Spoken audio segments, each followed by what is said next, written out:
बच्चे को अरे हम लोग फौजी हैं, थोड़ा बताइए हुआ मार दिया मेरे पति को मार दिया। मुझे मार दो ना, मुझे नहीं बेटा शांत रहो, लो पानी पियो पानी पियो।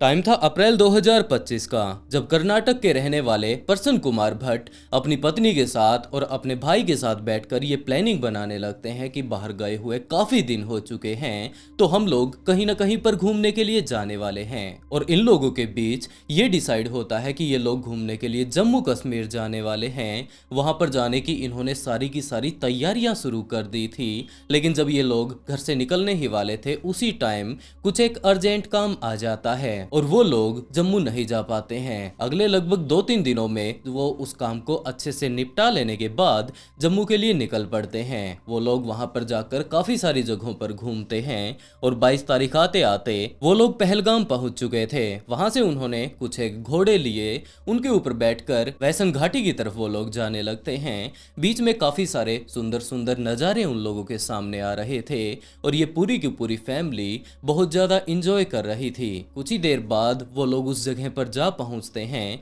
जहां पर कि ये लोग इतनी दूर से घूमने के लिए आए थे और इस स्पेसिफिक जगह को मिनी स्विट्जरलैंड भी कहा जाता था। तो वो लोग गेट से एंट्री लेकर उस जगह के अंदर जा घुसते हैं। वहां पर जाकर उन्होंने देखा कि यहाँ पर तो काफी सारे लोग और भी इन्हीं की तरह घूमने फिरने के लिए आए हुए हैं और यहाँ का जो नजारा है वो तो काफी ज्यादा खूबसूरत है। इन्हीं सारी चीजों को अब ये पूरा का पूरा परिवार खड़ा होकर देख रहा था और उसके बाद जैसे ही वो लोग वैसन घाटी के अंदर घुसते हैं तो सारे के सारे लोग अपने अपने कामों पर लग जाते हैं। किसी किसी को तो भूख लगी हुई थी तो वो साइड में लगे हुए मैगी के स्टॉल से कुछ एक खाने की चीजें खरीदने लग जाता है। दूसरी तरफ कुछ एक लोग अब यहाँ पर खड़े होकर फोटो खिंचवाने लगते हैं, सेल्फी लेने लगते हैं और पूरा का पूरा परिवार बहुत ज्यादा इस टाइम खुश था। सभी लोग एंजॉय कर रहे थे।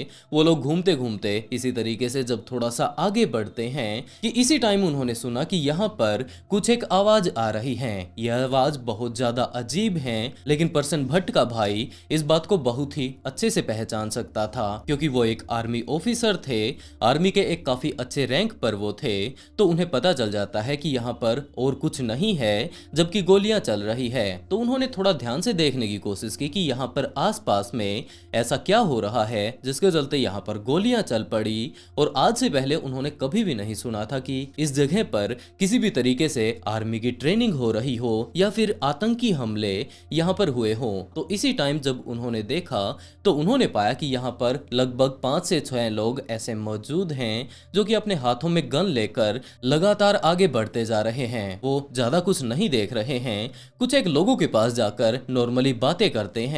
उनमें से काफी सारे लोग ऐसे मौजूद हैं जिन्हें कि वो छोड़ देते हैं और उसके बाद उन्हें बाहर की तरफ भगा देते हैं। और काफी सारे लोग ऐसे मौजूद हैं जिनके ऊपर की वो आंख बंद करके लगातार गोलियां चला रहे हैं। उन्हें इस बात से कोई मतलब नहीं कि ये गोली उनके बॉडी के किस पार्ट पर लग रही है, मानो इन्होंने पहले से ही पक्का ये ठान लिया हो कि वो तो इसकी जान लेने वाले हैं। तो वो वहां आसपास में जितने भी लोग इस टाइम मौजूद थे वो आर्मी ऑफिसर थे, तो काफी अच्छे से समझ सकते थे कि यहाँ का माहौल कैसा बन चुका है और उन्हें सबसे पहला क्या कदम उठाना चाहिए। तो वो यहीं पर आसपास में देखने लगते हैं कि कौन सी ऐसी जगह है जहां से कि ये अपनी फैमिली के साथ और यहाँ पर जो और लोग घूमने के लिए आए हुए हैं इनके पास है, क्योंकि आसपास में अब बहुत ज्यादा भगदड़ मच चुकी थी। तो वो लोग कहां से बाहर निकल सकते हैं। और जब इस जगह को पूरे तरीके से फेंसिंग से कवर इस टाइम कर रखा था, लेकिन बहुत सारी जगह ऐसी मौजूद थी जहां से कि नीचे की मिट्टी कट चुकी थी और जो वो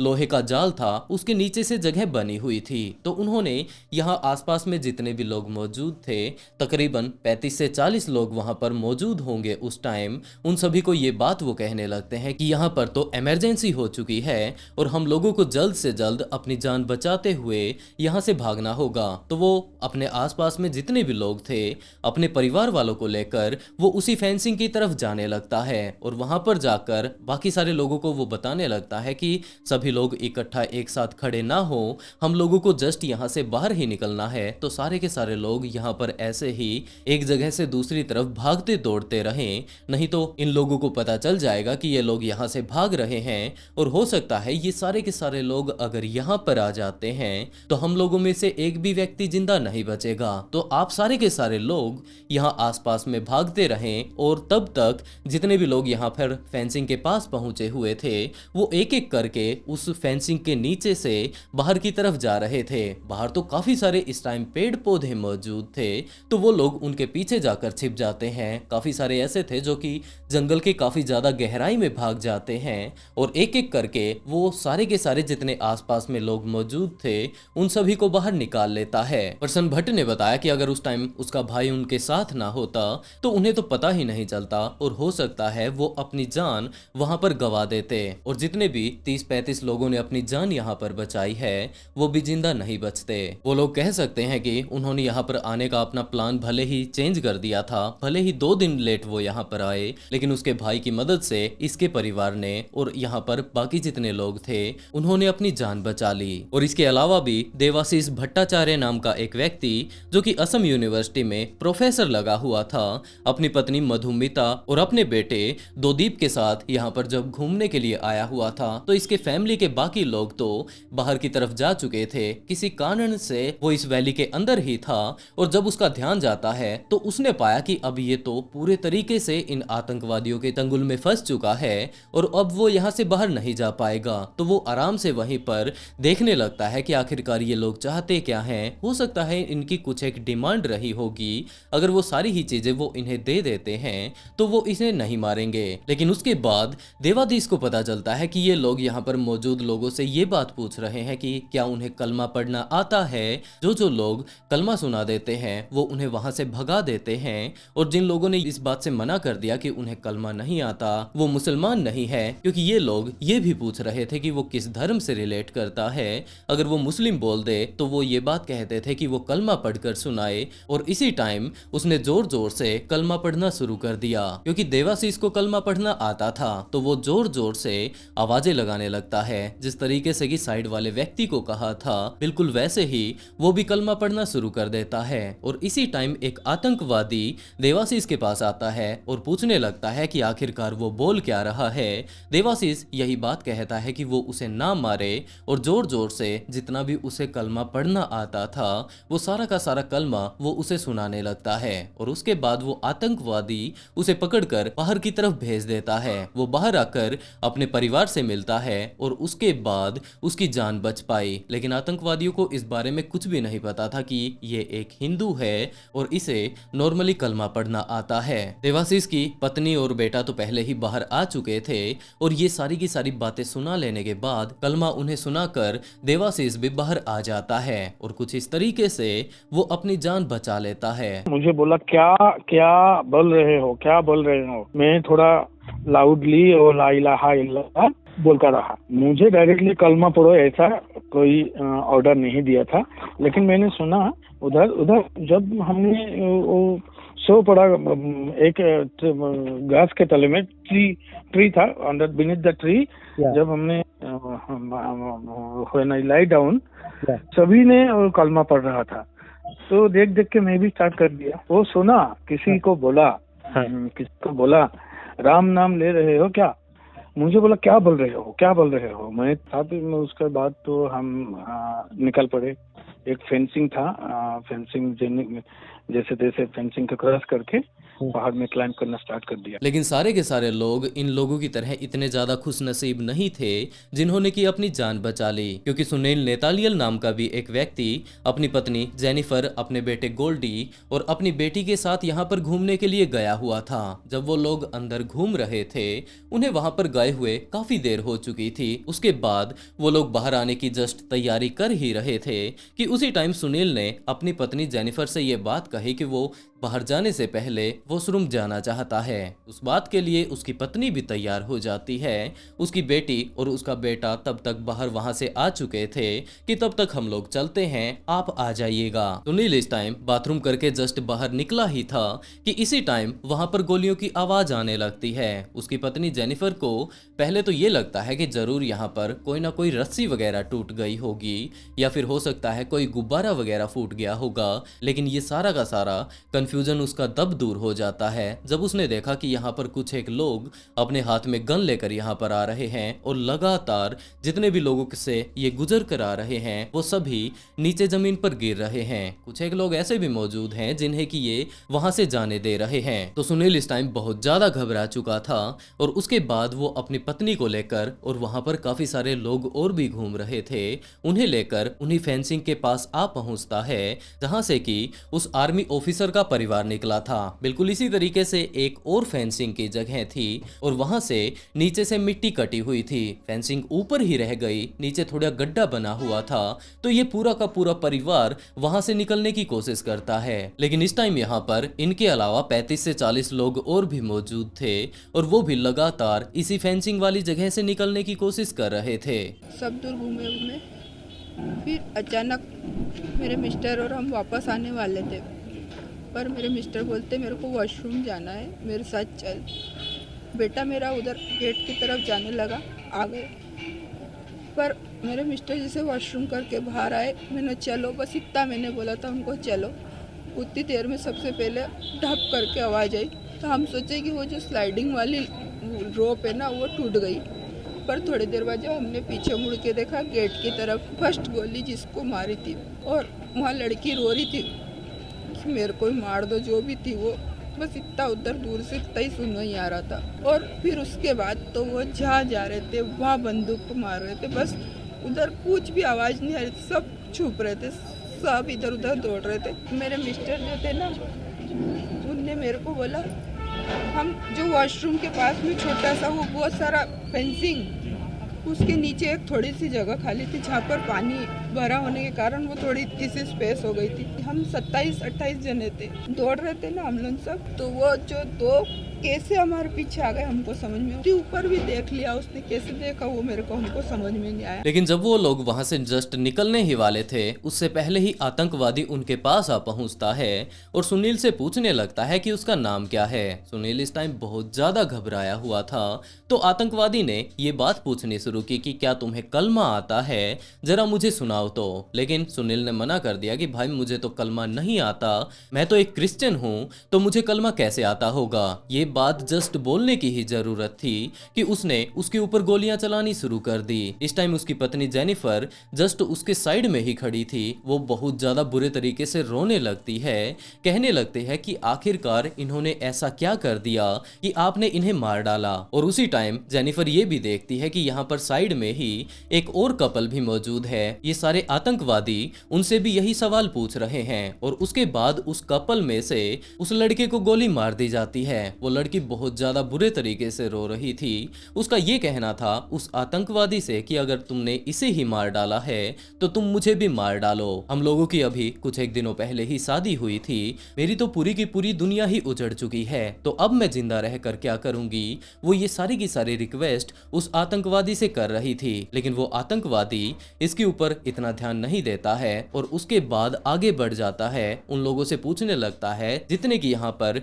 बाकी लोग जिंदा बचे थे कि वो किस धर्म से रिलेट करते हैं, अगर वो मुस्लिम है तो जरा कलमा तो पढ़कर सुनाएं। और जो लोग कलमा पढ़कर सुना भी देते थे तो उन्हें ये बात कही जाती थी कि वो अपनी पैंट उतार दें और ये चीज दिखाएं कि उनका खतना हुआ है या नहीं। उसने वहाँ पे भी देख लिया, अपन यहाँ से दौड़ो कहीं, पर वहाँ सबसे पूछ रहे थे फोन दे दो, क्योंकि मेरे मिस्टर के पास पोस्टपेड वाला फोन नहीं था। मेरे बेटे और मैंने जो लिया था ना वो मैं मेरी बेटी को दे के आई थी। फिर हम वो उसके नीचे से निकले तो जो हम 7 जने थे ना, सब भीड़ ने बोला कि अपन अलग अलग भागो। मेरे मिस्टर ने मेरे को धक्का दिया झाड़ के दूसरे पीछे और फिर उनको बोलते कि ना तुम कलमा पढ़ो। तो मेरे मिस्टर ने बोला मैं तो क्रिश्चियन हूँ, ईसाई हूँ, मेरे को कलमा नहीं आता। उसने सच बोला ना, सच बोला, उसको नहीं आता, हमको भी नहीं आता, शायद आप लोग में नहीं होंगे तो आपको भी नहीं आता। तो फिर बंदूक मार दी। तो उसने बोला मेरे तो शादी के इतने दिन क्योंकि कि मेरे को भी मार देते तो अच्छा रहता। यही सारा का सारा माहौल उस टाइम वहां का बन चुका था, लेकिन उन्होंने वहां पर जितने भी लोग मौजूद थे उनमें से सिर्फ और सिर्फ बच्चों और महिलाओं को छोड़कर सभी को मार डाला। और इन्हीं में से एक व्यक्ति मंजूनाथ राव भी था। वो अपनी पत्नी के साथ बाकी लोगों की तरह यहाँ पर जम्मू कश्मीर में एंजॉय करने के लिए आया था। वो यहाँ पर पहले बोटिंग कर चुका था, काफी सारी जगहों पर वो घूम चुका था और आखिर में अब वो यहाँ पर घूमने के लिए आया था। यहाँ पर आने के बाद उसने और उसकी पत्नी ने काफी अच्छा टाइम एक दूसरे के साथ बिताया, लेकिन इसी टाइम उन्हें थोड़ी भूख लग जाती है, जिसके चलते उसकी पत्नी ये बात कहने लगती है कि उसे थोड़ी भूख लगी है, यहाँ पर साइड में ही एक मैगी का स्टॉल लगा हुआ है, तो क्या हम लोग वहां पर चलकर मैगी खाएं। मंजूनाथ इस बात के लिए तैयार हो जाता है। वो वहां पर जाकर मैगी का ऑर्डर दे देता है। दूसरी तरफ मंजूनाथ का बेटा अब दूसरी तरफ वहां पर घूम रहा था, तो उसकी पत्नी उसे बुलाने के लिए चली जाती है। और यहाँ पर इस टाइम मंजूनाथ मैगी का ऑर्डर दे ही रहा था कि इसी टाइम पीछे से एक व्यक्ति बंदूक लेकर इसके पास आ पहुंचता है और पूछने लगता है कि हाँ भाई, आपका धर्म क्या है। ये बात सुनकर मंजूनाथ को थोड़ा अजीब लगता है कि आर्मी की ड्रेस पहने हुए ये बंदा आखिरकार किस तरीके का सवाल कर रहा है। मंजूनाथ उसे पूरे तरीके से इग्नोर करने की कोशिश करता है, लेकिन जो वो बंदा उसके पास आया था वो जाने के मूड में नहीं था, तो वो मंजूनाथ से ही ये बात कहने लगता है कि चल भाई, अपना अगर तू धर्म नहीं बता रहा है तो कम से कम थोड़ा बहुत कलमा तो पढ़कर मुझे सुना ही सकता है। मंजूनाथ अब दोबारा से इसे इग्नोर करने की कोशिश करता है। तब तक इसकी पत्नी यहाँ पर आ चुकी थी और इनकी एक मैगी बन चुकी थी। तो मंजूनाथ मैगी लेकर अपनी पत्नी को देता है और पूछने लगता है कि उनका बेटा कहाँ पर रह गया, और वेट करने लगता है अपनी मैगी के तैयार होने की। और ये बंदा जो कि आर्मी के कपड़े पहनकर यहाँ पर आया था अभी भी लगातार मंजूनाथ की तरफ ही देख रहा था। तो उसने ये बात कही कि चलो ठीक है, कुछ भी तुम मुझे मत बताओ, कम से कम अपना नाम तो बता दो। और उसके बाद मंजूनाथ ने बताया कि मेरा नाम मंजूनाथ राव है, अब बताओ तुम्हें चाहिए क्या। बस इतना ही कहने की जरूरत थी कि आर्मी के कपड़े पहने हुए उस बंदे ने मंजूनाथ के ऊपर गोलियां चलानी शुरू कर दी। कुछ ही देर बाद मंजूनाथ नीचे गिर जाता है। साइड में ही उसकी पत्नी बैठकर मैगी खा रही थी। वो तो कुछ समझ ही नहीं पाती कि आखिरकार यहाँ पर हुआ तो हुआ क्या। वो रोने लगती है, चिल्लाने लगती है, उस आतंकवादी से पूछने लगती है कि आखिरकार उसने इसके पति को क्यों मार डाला, और अगर इसे मार ही डाला है तो अब ये जिंदा रहकर क्या करेगी, वो इसकी भी जान ले ले। लेकिन उस आतंकवादी ने मना कर दिया कि मैं तुम्हारी जान नहीं लेने वाला हूँ, जबकि तुम्हें जिंदा छोड़ रहा हूँ, और जाओ तुम जाकर मोदी से कह दो कि हमने इसकी जान ले ली है। ये बात बोलकर वो आगे बढ़ जाता है और यहाँ आसपास में जितने भी और लोग मौजूद थे उनसे जाकर पूछने लगता है कि उनका नाम क्या है, उन्हें कलमा पढ़ना आता है या नहीं। और जिन लोगों ने कलमा पढ़कर सुना दिया तो काफी सारे लोग ऐसे मौजूद थे जिनका कि वो पैंट उतरवा रहे थे और उनका खतना चेक कर रहे थे। ये सारी ही चीजें लगभग अगले 10-15 मिनट तक चलती है और उसके बाद ये सारे के सारे आतंकवादी जहां से आए थे वापिस उसी तरफ चले जाते हैं। आखिर में जब आर्मी यहाँ पर पहुंचती है तो ये सारे ही लोग अब आर्मी को भी देखकर बहुत ज्यादा घबरा जाते हैं और कहने लगते हैं कि हमें मत मारो, हमारे बच्चों को मत मारो। इंडियन आर्मी उन्हें अगले काफी देर तक समझाते हैं कि जिन्होंने ये हमला किया है ये वो नहीं है, ये तो इंडियन आर्मी है और ये यहाँ पर इनकी मदद के लिए आए हैं। लेकिन वो लोग कुछ भी सुनना नहीं चाहते थे। इतना ज्यादा खौफ इस टाइम उन लोगों के अंदर भर चुका था। वो बस एक ही बात लगातार इंडियन आर्मी से बोल रहे थे कि वो उनकी जान ना लें। मेरे बच्चे को लोग फौजी हैं, थोड़ा बताइए हुआ मार दिया, पति को मार दिया। मुझे मार दो ना, मुझे नहीं बेटा शांत रहो, लो पानी पियो, पानी पियो। और इस हादसे में न जाने कितने लोग इसी तरीके से घायल हो जाते हैं। अभी तक लगभग 27 लोगों ने अपनी जान गंवा दी है। काफी सारे लोग ऐसे मौजूद हैं जो कि अभी भी सीरियस हैं और काफी सारे ऐसे जो कि अब तक ठीक हो चुके हैं, लेकिन मानसिक तौर पर शायद ही वो कभी उभर पाएंगे। ये जो हादसा वहां पर घटा है ये सच में ही दिल को बहुत ज्यादा झिंझोड़ देने वाला है, क्योंकि ये सारे के सारे लोग किसी भी तरीके से उन आतंकवादियों के लिए खतरा नहीं थे। वो तो बस वहां पर घूमने के लिए आए थे, लेकिन इन बेचारों को अपना शिकार बनाकर उन्होंने अच्छा नहीं किया है। आशा तो यही करते हैं कि जो लोग इस हादसे में घायल हुए हैं वो जल्द से जल्द ठीक हो जाएंगे और जो लोग अपनी जान गंवा चुके हैं उनकी आत्मा को शांति मिले। और दोस्तों आज के लिए बस इतना ही, और शाउट आउट के बारे में तो हमें बात ही नहीं करनी चाहिए।